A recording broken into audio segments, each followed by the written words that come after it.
to Mr. Rob Pelinka. And apology, I wasn't really familiar with your game. I don't know how you keep doing it, but we just picked up Cristian Wood on a 2-year veteran minimum contract. $2 million, 2 years, 1 year being a player option. That's a fantastic deal.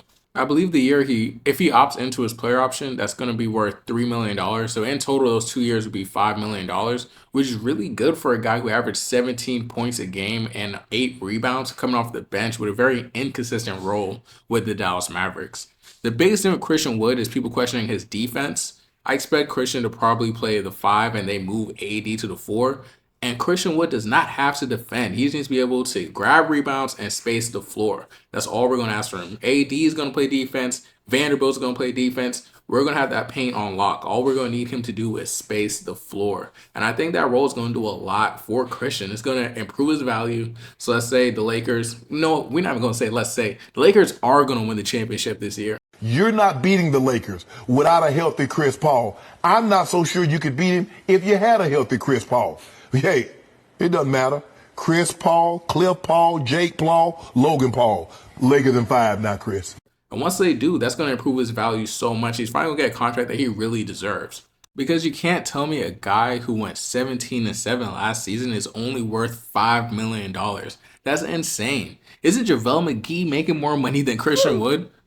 So far this offseason, we've picked up Gabe Vincent, Taurean Prince, Cristian Wood, Jackson Hayes, Cam Reddish. Like, come on, man. This is the best moves all offseason. The Lakers have won the offseason.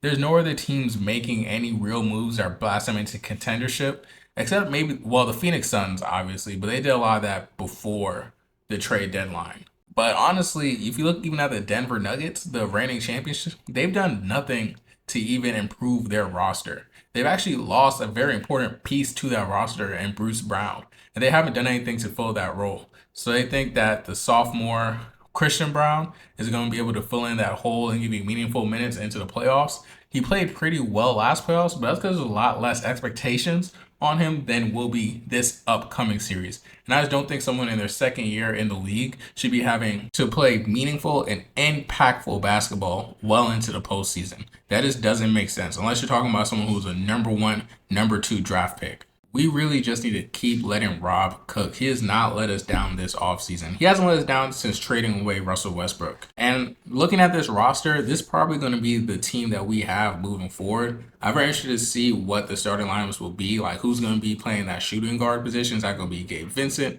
Is that going to be Austin Reeves? Who's going to be coming off the bench? But I expect Cristian Wood to start.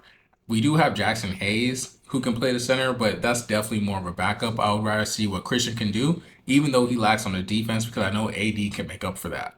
And I know a lot of people are saying there's a reason why you're able to get a veteran minimum contract for Cristian Brown, and that's because of how inefficient he is on defense.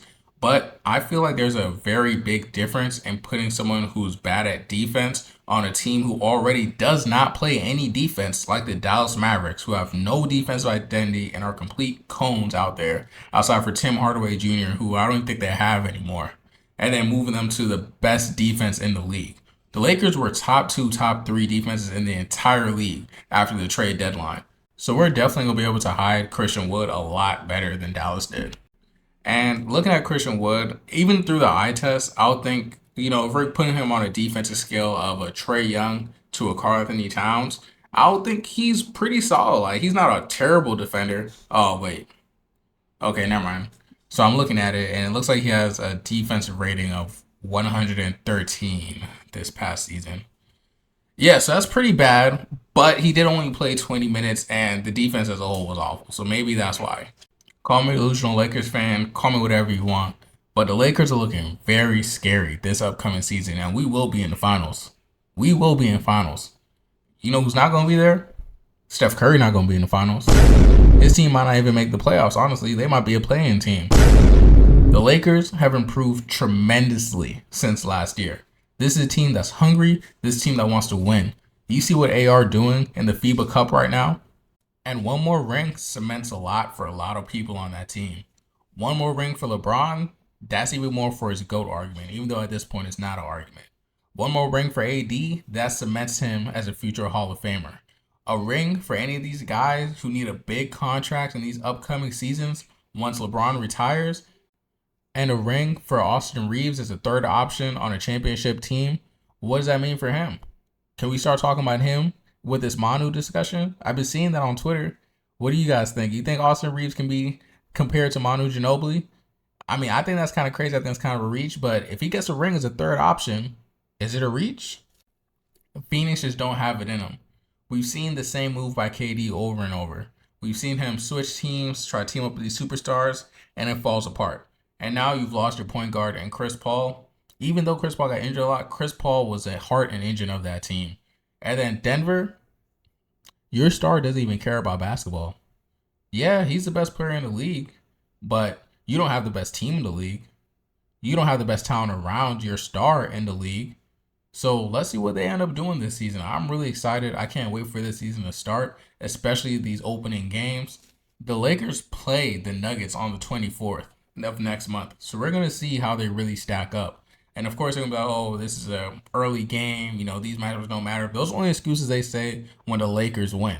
So I'm really excited to see what everybody has to say. Let me know your thoughts. Is this a super team? Are the Lakers getting that ring? Or do you think Denver's going to be able to do it again? Leave a comment, like, comment, subscribe. I reply to anybody. Let's talk hoops.